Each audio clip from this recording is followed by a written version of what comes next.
خوا امریکا دا بل خوا زما پیغمبر دی د چا منی امریکا وی بے حیائی عام کے زمان نبی فرمائی حیا عام کے امریکا وی زنا عام کے زمان نبی فرمائی نکاح کچھ نبی نکاح کے مشرانو دلکان نکاحو نو کے کنا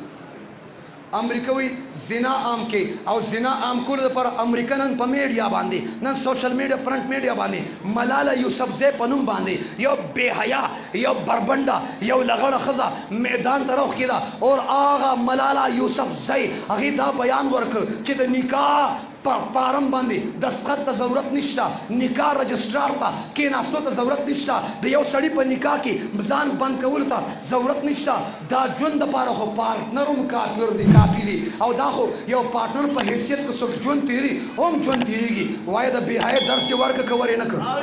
د بې حیا خبرې کړې که نه ده کړې د ملاله دا کیفیت دا انداز او